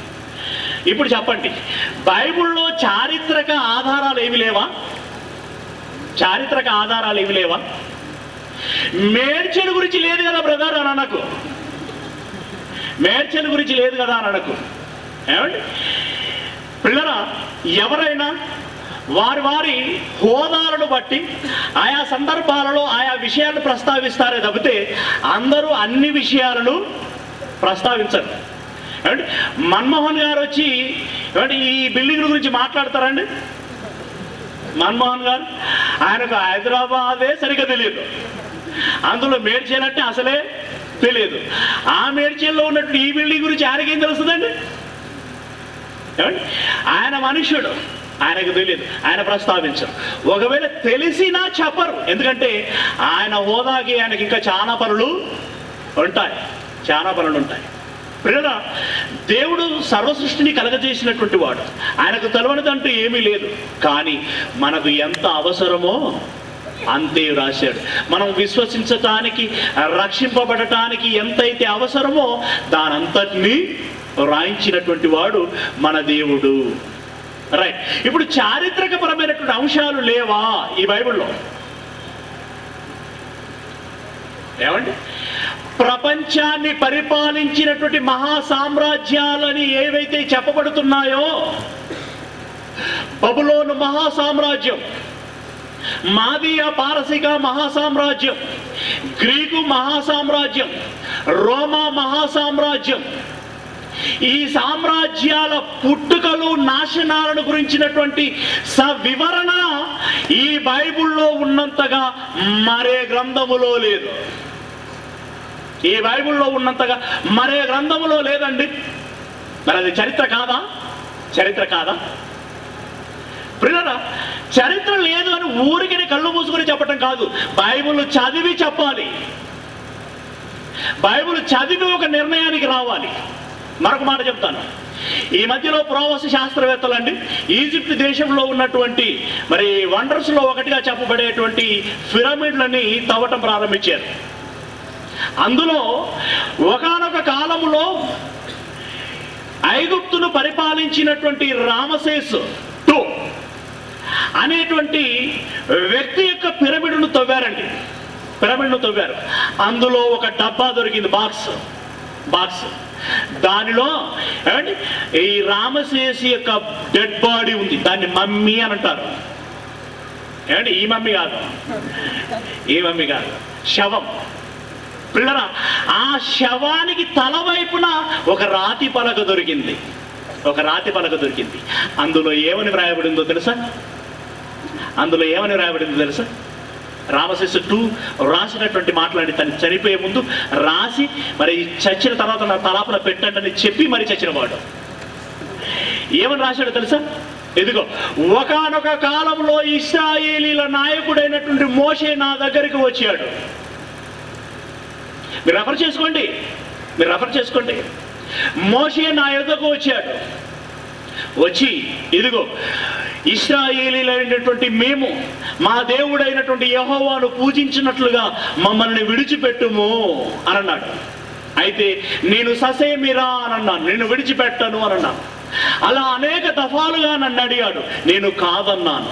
చివరగా ఆయన వారి దేవుని పేరట నన్ను శపించాడు, నా దేశమును శపించాడు. అప్పుడు నా దేశములోని జ్యేష్ఠులందరూ చనిపోయారు, అందులో నా జ్యేష్ఠ కుమారుడు కూడా ఉన్నాడు. ఈ దినమున నా కుమారునితో పాటుగా నేను పాతి పెట్టబడ్డాను. దీనిని బట్టి ఈ మోషే సేవించినటువంటి దేవుడే నిజమైనటువంటి దేవుడని, మోషే మొక్కినటువంటి యెహోవాయే నిజమైనటువంటి దేవుడని నేను నమ్ముచున్నాను అని ఆయన రాసి పెట్టినటువంటి ఆ రాతి పలక అండి. ఆ పిరమిడ్లో ఈ పురావస్తు శాస్త్రవేత్తలకు అది తెలిసింది. దానంతా కూడా మరి ఇంటర్నెట్లో ఉంచడం జరిగింది. ప్రపంచాన్ని అంతటికి కూడా అది వెల్లడైంది ఆ వార్త. ఏమంటే, ఇదేదో మారుమూల ప్రాంతంలో గల్లీలో జరిగిపోయినటువంటి వార్త కాదు. ఇది ప్రపంచ ప్రజలందరికీ కూడా తెలిసినటువంటి వార్త, మేధావులందరూ కూడా తెలుసుకున్నటువంటి వార్త. వారు విభ్రాంతి ఉందారు, ఆశ్చర్యపడ్డారు. మరి ఈ చరిత్ర బైబిల్లో లేదా? ఉన్నది. మీరు ఒకసారి చూడండి, నిర్గమకాండము 9వ అధ్యాయము 16వ వచనాన్ని చదవగలిగినట్లయితే, నిర్గమకాండము 9వ అధ్యాయము 16వ వచనము. నా బలమును నీకు చూపునట్లును భూలోకమందంతటా నా నామము నీవు ప్రచురము చేయునట్లుగా ఇందుకే నేను నిన్ను నియమించి తిని అన్నాడు. రామశేషును పట్టుకొని దేవుడు అన్న మాట అంటే అన్యుడు రామశేషు. రామశేషుతో దేవుడు అన్నటువంటి మాట ఏంటంటే, నీ ద్వారా నా నామము ప్రపంచమంతటా వెళ్ళడవాలి, అందుకే నేను నిన్ను ఏర్పరచుకున్నాను అని అన్నాడు. క్రీస్తుకు పూర్వం 1450 సంవత్సరాలకు ముందు దేవుడు పలికినటువంటి మాట క్రీస్తు శకం ఈ 21వ శతాబ్దంలో వెల్లడైంది. అది నిజమని రుజువైంది. ఇది నమ్మవా? ఇది నమ్మకపోతే నీకు చెవులు లేవన్నమాట, ఇది నమ్మకపోతే నీకు కన్నులు లేవన్నమాట, ఇది నమ్మకపోతే నీకు ఆలోచించేటువంటి మెదడు లేదు, చచ్చిపోయిందన్నమాట.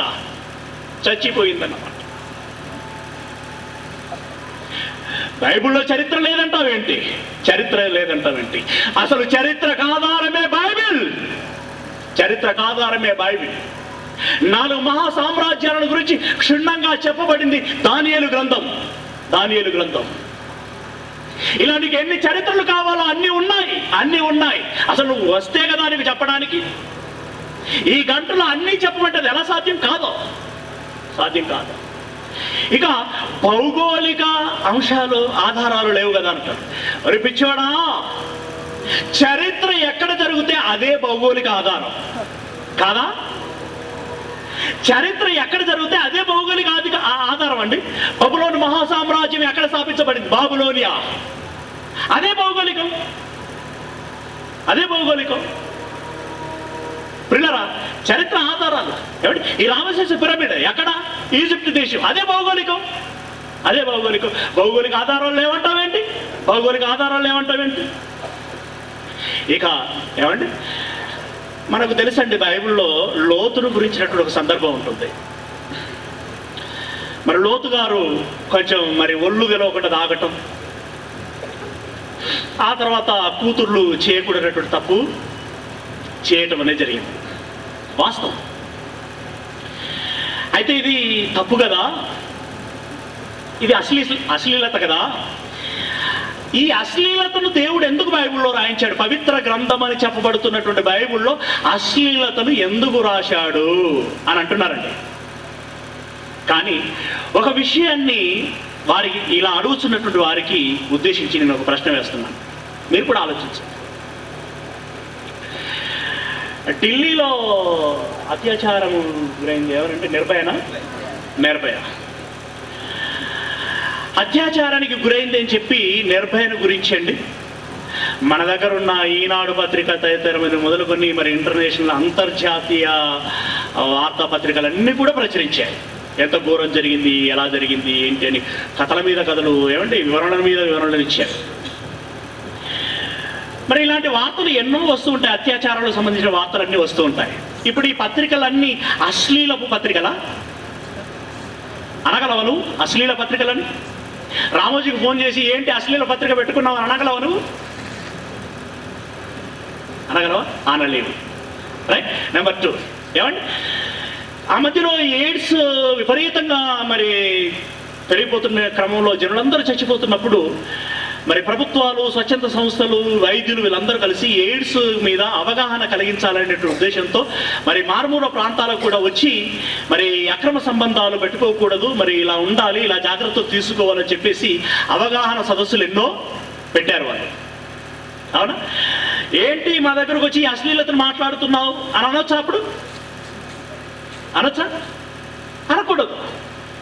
ఏమండి, వారు చెప్పదలుచుకున్నది అశ్లీలత గురించి కాదు, వారు చెప్పదలుచుకున్నది నీ జాగ్రత్త గురించి.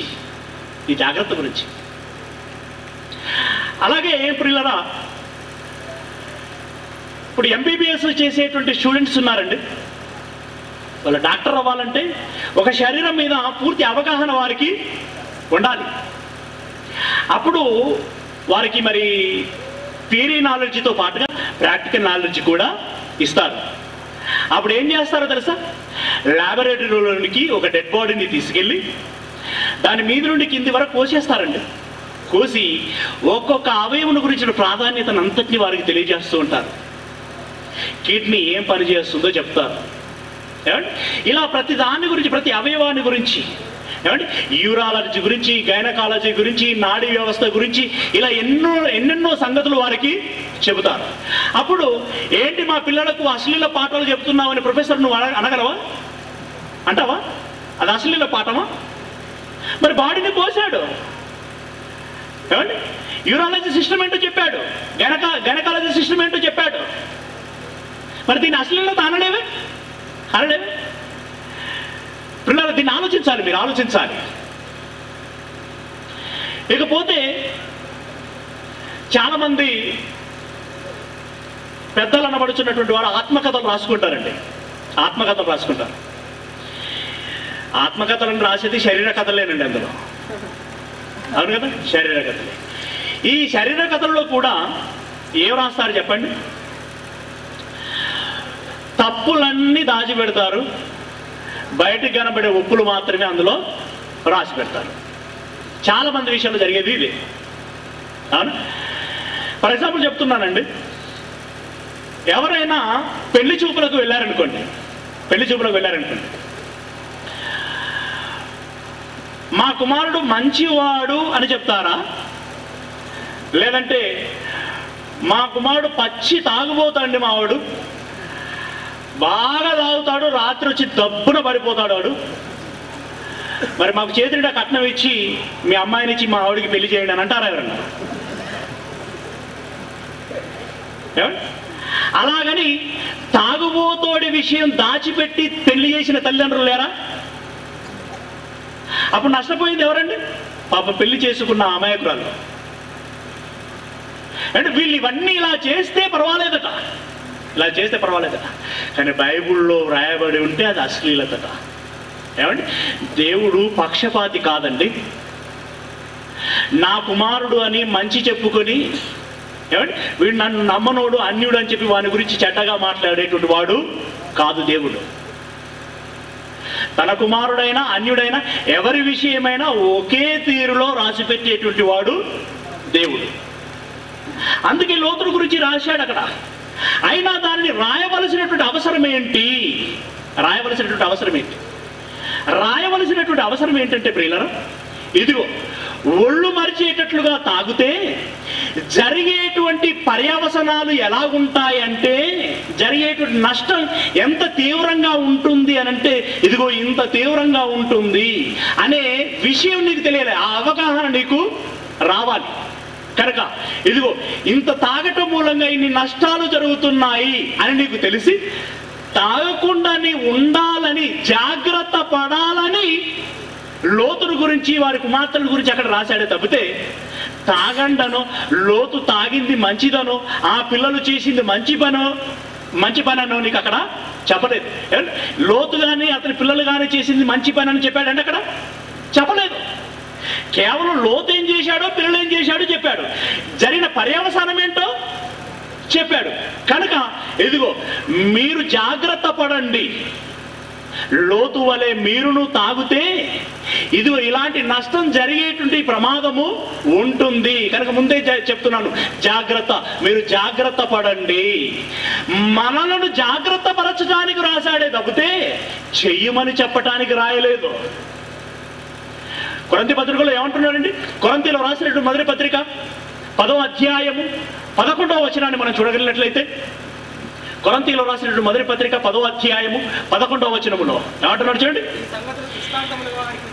ఈ సంగతులు దృష్టాంతములుగా వారికి సంభవించి యుగాంతమందున్న మనకు బుద్ధి కలుగుటకై వ్రాయబడెను. మనకు బుద్ధి రావాలని తాగితే ఏం నష్టం ఉంటుంది, అది నీకు తెలవాలని లోతుల గురించి అది రాయబడింది. అంతే తప్పితే మరొక ఉద్దేశము కాదు. అలా నువ్వు అర్థం చేసుకోవాలి. అయినా అది చదవగానే నీకెందుకు అలా అనిపించింది? నీకు మాత్రమే అలా ఎందుకు అనిపించింది? మరి నాకు అనిపించలేదే అంటే నీకు అలా అనిపించిందంటే నువ్వేదో తేడాగాడి అన్నమాట, అందుకే నీకు అలా అనిపించింది. వన్ సైడ్ థింకింగ్ కాదు. నీవు నీ మనసుతో ఆలోచించకు, దేవుని మనసుతో ఆలోచించు. ఇకపోతే ఏమండి, మరి రాసిన వాళ్ళ సంతకాలు లేవు కదా బ్రదర్ అంటున్నాడు. అంటే బైబిల్ రాసింది ఎవరండి? బైబిల్ రాసింది ఎవరు? ఏమండి, నేను పెన్నుతో చాలా పేజీలు రాశాను, పుస్తకం రాశాను, ఓ పుస్తకం రాశాను. అక్కడ ఏంటిది? నిత్యశక్తిమంతుడికి విశ్రాంతి అవసరమా, ఆయన తీసుకున్నది విశ్రమమా విశ్రాంత అని రాశాను. రాసింది దేనితోటి అని అంటే పెన్నుతోటి. అంటే యాక్చువల్గా ఆ పేపర్ మీద ఏమండి ఆడింది ఏది? పెన్ను. కానీ కింద పెన్ను సంతకం లేదండి. అక్కడ ఆ పేపర్లో కింద పెన్ను సంతకం లేదు. అంటే ఈ పెన్ను నేను వాడుకున్న ఒక సాధనం, నేను వాడుకున్న సాధనం. అలాగే 40 మంది రచయితలు కూడా దేవుని చేతిలోని సాధనాలు వాళ్ళు కదా. అంటే బైబిల్ ఎలా రాయబడింది? మనుషుల ఆలోచనను బట్టి కానీ వారి ఇచ్చను బట్టి కానీ అది రాయబడలేదు. పరిశుద్ధాత్ముడే ప్రేరేపించి దేవుని మూలముగా పలికించి రాయించాడు. అంటే రాయించింది పరిశుద్ధాత్ముడు. ఏమండి, రమేష్ గారు సంతకం పెట్టవలసిన అవసరం ఎందుకుంటుందంటే, ఈ లోకంలో రమేష్లు బోలెడంత మంది ఉంటారు కనుక ఏ రమేష్ అని తెలవాలి అని అంటే ఈ రమేష్ సంతకం పెట్టాలి. అంతే కదండి, సిగ్నేచర్ ఎప్పుడు అవసరం? ఏ రమేష్ తెలవాలంటే నా ఇనిషియల్ అవసరం అప్పుడు. మరి పరిశుద్ధాత్మలు ఎంతమంది ఉన్నారండి లోకంలో? ఒకడే రాయించింది నేనే అన్నాడు, అంతే, అదే సంతకం. రాయించింది నేనే అన్నాడు, అదే సంతకం. లేకపోతే రాయబడిన తీరున్న చూడండి, అది మనుషుల ఆలోచనలో నుండి వచ్చినట్టుగా ఉండదు, ఒకడే ఏర్చి కూర్చి రాసినట్టుగా ఉంటుంది. ఆ భావాన్ని నీకు అర్థం చేసుకుంటే, ఆ భావాన్ని నీవు అర్థం చేసుకుంటే నీ మనోనేత్రములకు కనబడుతుంది ఆ పరిశుద్ధాత్మ యొక్క సంతకం ఏంటో. ఆ పరిశుద్ధాత్మ యొక్క సంతకం ఏంటో ప్రియులారా. లేకపోతే చివరిదిగా బైబుల్ అని బైబుల్లో లేదు కదా వాళ్ళు అన్నారండి. మరి మీకు ఎక్కడన్నా కనబడదా? బైబుల్ అని బైబుల్లో లేదు కనుక అది బైబుల్ కాదంటున్నారు వాళ్ళు. ఇప్పుడు మనం ఏం చెప్పుదాం ప్రియులారా? అసలు బైబుల్ అనేటువంటి పదం ఏ భాషకు సంబంధించిందండి? అది గ్రీకు లాటిన్ వర్షన్లకి సంబంధించింది. అది అంతేనా? మరి మన చేతిలో ఉన్నటువంటి బైబుల్ ఏ భాషకు సంబంధించిందండి? తెలుగు. అవును. మరి తెలుగు బైబుల్లో గ్రీక్ ఎందుకు ఉంటుందండి? కామన్ సెన్స్ లేదు. ఏమండి, నాన్ సెన్స్, ఇది నాన్ సెన్స్. తెలుగు బైబుల్లో గ్రీకు పదం ఎందుకు ఉంటుంది? ఉంటుందా? తెలుగులో తెలుగే ఉంటుంది. తెలుగు బైబుల్లో తెలుగు పదమే ఉంటుంది. ఇంతకీ మరి బైబుల్ లేదా బిబ్లాస్ అనేటువంటి ఆ పదానికి ఉన్నటువంటి అర్థం ఏంటండి? పుస్తకముల చుట్ట లేదా పుస్తకముల సంపుటి, సముదాయము అంతని అర్థం. అవునా? తెలుగులో దాని అర్థం అది. మరి ఇప్పుడు తెలుగు బైబుల్లోకి వచ్చేసరికి అలాగైనా ఉంటుంది. పుస్తకముల చుట్టానో, పుస్తకముల ఏమంటే గ్రంథమనో, ఏమంటే అలాగుంటుందే తప్పితే బైబిల్ అని ఉండదు. 20వ అధ్యాయము 12వ వచనం, ప్రకటన గ్రంథం 20వ అధ్యాయము 12వ వచనం. పొరపాటు వచ్చిందా? I'm sorry. ప్రకటన గ్రంథం 20వ అధ్యాయము 12వ వచనం. అది మధ్యలో నుండి చదవండి. అప్పుడు గ్రంథములు విప్పబడెను, మరియు జీవ గ్రంథమును వేరొక గ్రంథము విప్పబడెను. గ్రంథములు విప్పబడెను అంటే దాని అర్థం ఏంటి? పుస్తకములు విప్పబడేను. పుస్తకములు అనంటే గ్రీకులో దాని అర్థం ఏంటి? బైబిల్. మరి బైబిల్ అంటే బైబిల్లో లేదా? ఉన్నది. యేసుక్రీస్తు వారు మొదటగా బ్యాప్టిజం తీసుకున్న తర్వాత దేవాలయంలోకి వచ్చి ఏ చుట్టను తెరిచాడట? యెషయా గారు రాసినటువంటి గ్రంథపు చుట్టను తెరిచి చదివేను అని ఉంటుంది లూకా సువార్తలో కదా. మరి ఇలాంటి మాటలన్నీ. అలాగే యెషయా గ్రంథం 34:16 వచనంలో ఏముంటుందండి? దేవుని గ్రంథము మీరు పరిశీలించి చదవండి అని ఉంటుంది. అక్కడ పరిశోధించి చదవండి అని ఉంటుంది. ఇవన్నీ ఏంటండి? ఇవన్నీ బైబుల్ అనేటువంటి పదానికి ఉన్నటువంటి అర్థాలు. మరి బైబుల్లో బైబుల్ అని రాయబడలేదంటే కామన్ సెన్స్ లేదు. ఇన్ని తప్పుపడుతూ ఏలెత్తి చూపిస్తూ చివరికి మళ్ళీ ఏమంటుండే తెలుసా, మీది బైబిల్లో మాది మహమ్మద్ ఉన్నాడు అని అంటున్నా. ఇంతసేపు బైబిల్లో చారిత్రక ఆధారాలు లేవు, భౌగోళిక ఆధారాలు లేవు, అశ్లీలత ఉన్నది, అందులో రాసిన వాళ్ళ సంతకాలు లేవు, బైబిల్ అని బైబిల్లో రాయబడి లేదని ఇన్ని కౌంటర్లు వేసావు, మళ్ళీ చివరికి వచ్చేసరికి మీది బైబిల్లో మాది మహమ్మద్ ఉన్నాడంటే ఏంటి? అంటే మీది ఖురాన్లో మీది మహమ్మద్ లేడా? మీ ఖురాన్లో మహమ్మద్ లేడా?